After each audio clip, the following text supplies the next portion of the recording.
Le quiero dar la bienvenida a este espacio a William Murillo. Él es director ejecutivo de 1-800 Migrantes. Gracias por estar acá para analizar las repercusiones que va dejando las medidas adoptadas por Donald Trump. Hemos visto, William, una serie de protestas en Los Ángeles, precisamente en rechazo, ¿no? ¿Cómo se proyecta esta situación, considerando que este gobierno no solo hablamos de que tiene el poder del Ejecutivo, sino también de su lado a un legislativo? Liz, buenos días. Muchas gracias por la entrevista. Un saludo cordial a todos los ecuatorianos dentro y fuera de las fronteras. La situación en Estados Unidos es bastante crítica, diría yo, porque en Estados Unidos no hemos visto un presidente autoritario y es la primera vez que llega de esta magnitud el presidente Trump violando leyes, prácticamente basureando la Constitución, violando el debido proceso, como usted bien menciona, un poder legislativo prácticamente de rodillas a los caprichos del presidente, 3 jueces de la Corte Suprema que fueron puestos por él. No se ha visto tanta concentración de poder en Estados Unidos. Richard Nixon renunció por mucho menos que lo que ha hecho Trump en los últimos meses. Entonces eso realmente es muy complicado. Pero quizás muchos dirán no estar de acuerdo con la forma, pero fue lo que respaldaron en campaña política, porque él ofreció deportar en el primer año a 1 millón de indocumentados. Claro, pero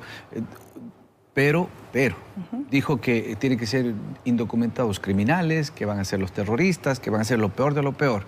Y lo primero que hizo fue que a todos los migrantes que tienen un tatuaje los llevan como si fuera del Tren de Aragua, incluido ecuatorianos.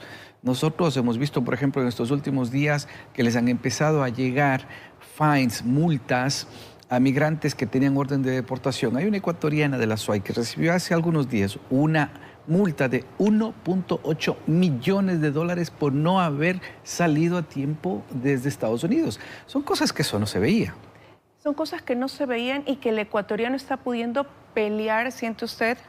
No, porque el debido proceso en donde se supone que tú tienes un paso que se debe seguir y respetar, presentar una solicitud de asilo, por ejemplo, y luego presentarte al juez, presentar la solicitud en sí, estar en entrevistas con el juez, tener la oportunidad de presentar tus pruebas y si es que te niegan, tener la posibilidad de apelar y si te niegan esa apelación, seguir luchando.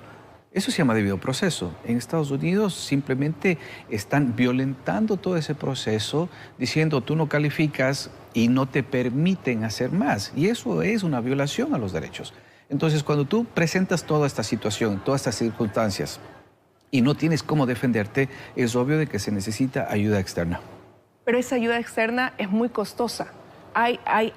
Tiene el acceso ese ecuatoriano que emigró en busca de un mejor porvenir para poder pagar o financiar la ayuda o la asistencia de un abogado que lo pueda guiar dentro de este proceso. Esa quizás es una de las razones por las que estamos aquí en el Ecuador. Estamos insistiendo con el presidente Noboa, con la señora canciller. A ella le presentamos un proyecto en Estados Unidos cuando tuvimos una reunión de trabajo con líderes comunitarios. Le solicitamos que el presidente Noboa cree un programa de préstamos para migrantes a bases de intereses preferenciales, así como lo hacen préstamos para los agricultores. Deberían hacer uno para los migrantes, porque es caro. Un abogado te cobra mínimo $300 la hora en un caso de inmigración. Un caso de asilo, por ejemplo, dependiendo del estado, cuesta entre 5 a 7 mil dólares. Pero resulta que los migrantes que recién llegan no tienen permiso de trabajo, no tienen un Social Security, no saben en dónde están. Y muchas de las veces la ayuda o la poca ayuda legal que les dan en los consulados es solamente una especie de guía, más no una representación legal. Allí es donde el gobierno nacional debería insistir en buscar formas, porque de esa manera se ayuda a los ecuatorianos a que no los deporten. Van a tener sus permisos de trabajo, van a tener su número de social e inclusive vamos a evitar de que vengan deportados y eso significa evitar o cuidar que se caigan las remesas. Entonces es una situación ganar, ganar. Eso como primer punto. También estamos mirando las opciones de este sistema del 4x4 que parece que el sistema de Cancillería tiene serias falencias porque no se puede agregar a los familiares. También estamos cabildeando para ver quiénes de los asambleístas nos pueden dar una mano. Necesitamos cambios en la ley de economía solidaria para que las instituciones financieras de las cooperativas de ahorro y crédito puedan entrar al mercado financiero internacional y puedan ayudar a migrantes. De las remesas que se reciben, Liz, más del 95% lo manejan bancos y lo manejan remecedoras. 2.9 lo manejan las cooperativas. Ahí es donde tenemos que reforzar para que ayuden a tener una mayor reactivación económica con las familias de migrantes y obviamente ojalá no solamente sean las cooperativas, sino los bancos y también el Estado que puedan brindar estos servicios para los migrantes. Y mientras eso se concreta, porque como usted dice, están en esta etapa de cabildeo, de propuesta, ¿qué decirle también a esos ecuatorianos? Porque se pensaría, al menos desde acá, que como hay una buena relación entre ambos gobiernos, de Estados Unidos y de Ecuador, a lo mejor Ecuador es un país que todavía no se ve tan afectado por estas políticas migratorias, porque la percepción que se tiene, por ejemplo, es que muchos se enfocan en los venezolanos, por citar un ejemplo, o en los mexicanos. Bueno, pero esa es una percepción, Liz. Lo que pasa es que el momento que tú estás en Estados Unidos y estás indocumentado, no depende de tu nacionalidad, depende de tu estatus legal. Y allí sí vamos a ver cómo van a entrar todos los migrantes que están en una forma indocumentada. ¿Qué se tiene que hacer? Bueno, yo creo que hay que sincerar el mensaje, hay que sincerar el debate, pedirle al señor presidente de que realmente seamos prioridad en el debate que va a existir en Estados Unidos, porque nosotros venimos escuchando algo que es muy molesto. Se habla de economía, de comercio, de seguridad, de transparencia, de cooperación tecnológica. Y cuando se llega a tocar el tema de migrantes, entonces la Cancillería y algunos funcionarios dicen, espera, es un tema muy espinoso.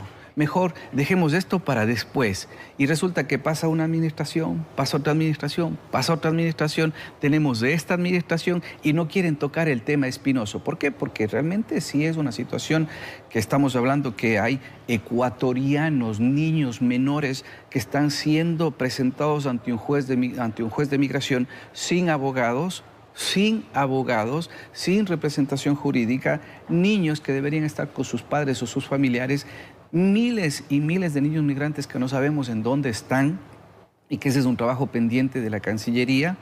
El defensor del pueblo, queremos ver que se exprese acerca de esta violación de los derechos civiles, de los derechos humanos de nuestros niños. Hay miles de ecuatorianos que están varados en México.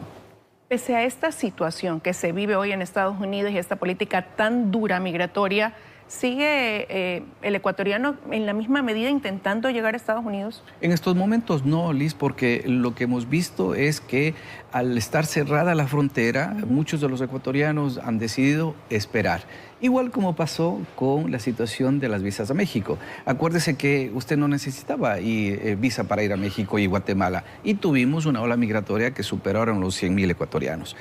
México impone una visa, Guatemala impone la visa y se cae la migración hacia México, cae la migración hacia Estados Unidos, pero no hubo política pública, no hubo un plan para sustentar esas políticas para que no viajen hacia México. ¿Y qué pasó?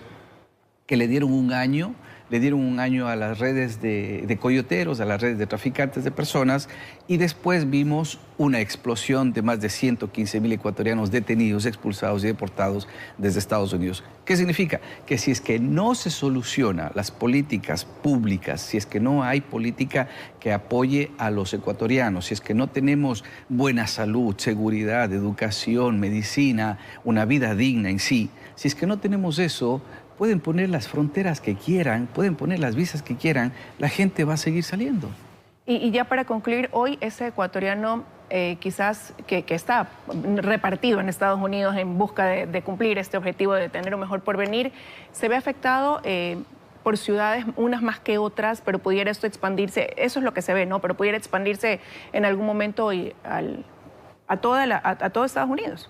Sí, bueno, yo creo que lo que está sucediendo ahora mismo en Los Ángeles es una indicación de la inconformidad del pueblo norteamericano, porque si es que son solo los migrantes, serían muy pocos los que están en las calles.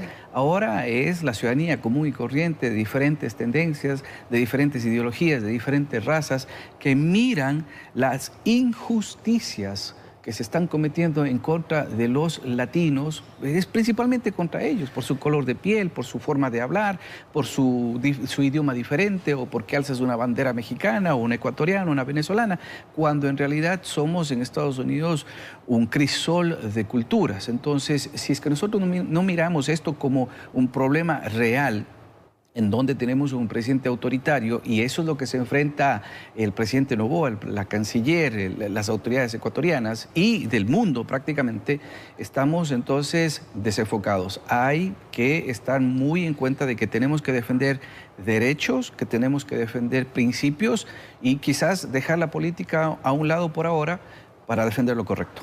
Gracias, William, por haber estado aquí y contándonos cómo se vive desde allá. Usted vive en Nueva York, la situación que están atravesando los migrantes con estas políticas de Donald Trump. Que tenga un buen día. Muchas gracias, Liz.